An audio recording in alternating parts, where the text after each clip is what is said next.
Assalamualaikum warahmatullahi wabarakatuh. Perkenalkan, saya calon guru penggerak angkatan kelima Ansar SPD MPD. Pada kesempatan kali ini saya akan menjelaskan terkait demonstrasi konstekstual mengenai pemikiran atau ide gagasan Ki Hajar Dewantara. Oke, untuk mempersingkat waktu kita langsung saja melihat slide-nya.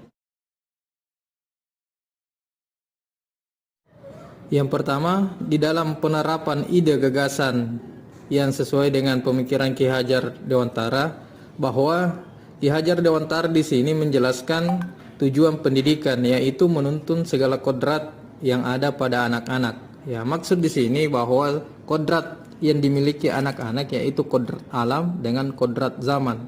Ya. Jadi anak-anak di sini diharapkan mampu untuk bagaimana dia bisa menyesuaikan diri di dalam kodrat anak-anak tersebut, agar dapat mencapai keselamatan dan kebahagiaan yang setinggi-tingginya, baik sebagai manusia maupun sebagai anggota masyarakat.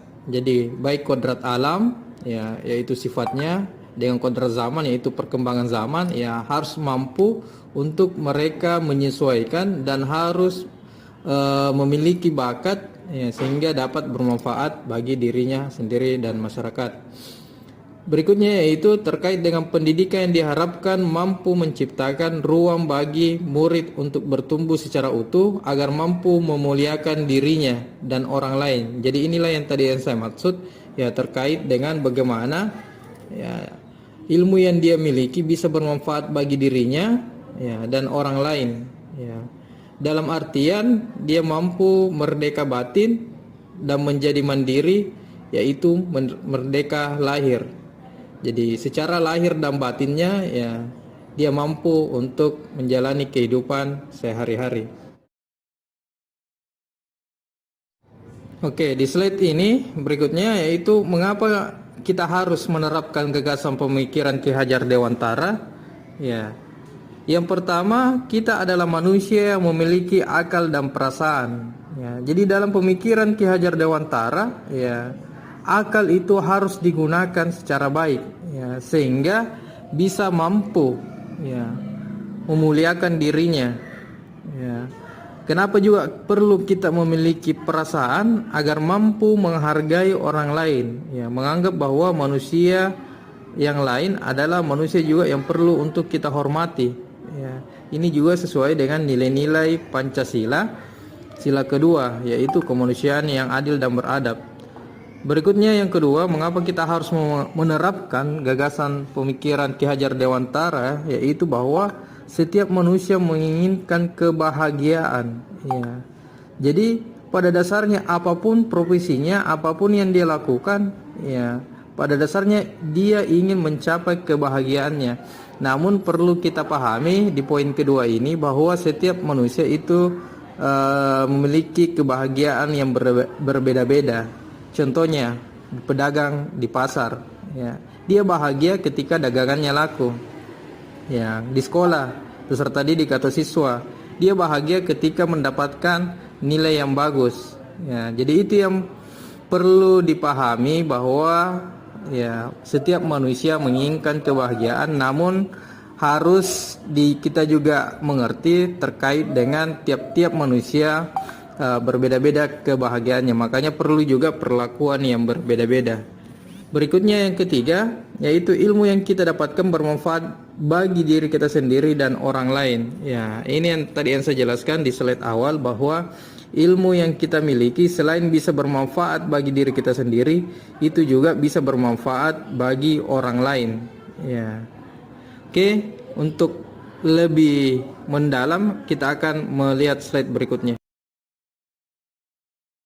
Oke, di slide ini kita akan membahas mengenai bagaimana kita menerapkan gagasan pemikiran Ki Hajar Dewantara. Yang pertama, sebagai manusia yang memiliki akal, kita harus terus belajar. Proses pembelajaran ini baik secara formal dan non formal. Artinya dimanapun kita berada, kita harus tetap memotivasi diri untuk terus belajar, karena harus ditanamkan di dalam diri kita bahwa ya pembelajaran ataukah ilmu yang kita dapat itu dapat memuliakan kita sebagai manusia. Karena perbedaan manusia dan binatang yaitu terkait dengan bagaimana manusia tersebut bisa menggunakan akalnya secara baik. Yang kedua, yaitu melakukan sesuatu hal yang sesuai bakat dan minat yang kita miliki. Ya. Artinya dalam menerapkan gagasan pemikiran Ki Hajar Dewantara, ya lakukanlah sesuatu hal yang membuat kita senang, ya, sehingga pekerjaan atau hal-hal yang kita lakukan itu disenangi dan bisa bermanfaat bagi diri dan orang lain.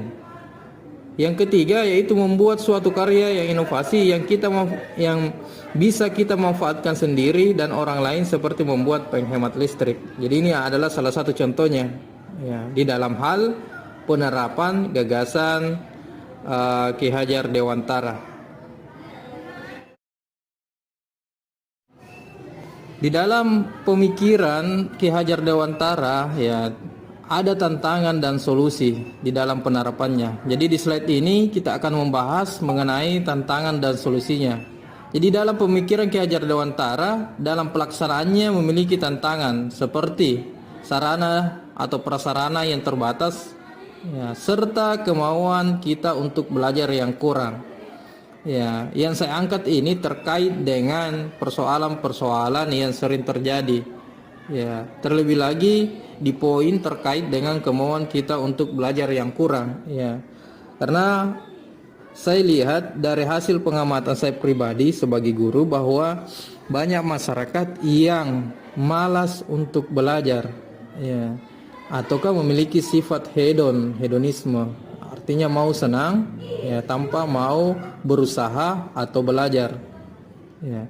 Jadi untuk menghadapi tantangan tersebut, ya, solusinya yaitu terkait dengan sarana dan prasarana, yaitu memanfaatkan sarana yang ada.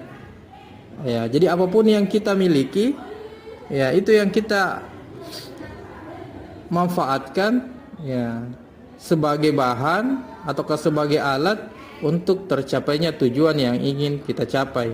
Jadi jangan berputus asa, ya, terkait dengan kondisi yang kita miliki. Jadi kita harus mampu untuk menggunakan potensi-potensi atau sarana dan prasarana yang ada di lingkungan sekitar kita untuk mendukung tercapainya tujuan yang akan kita capai.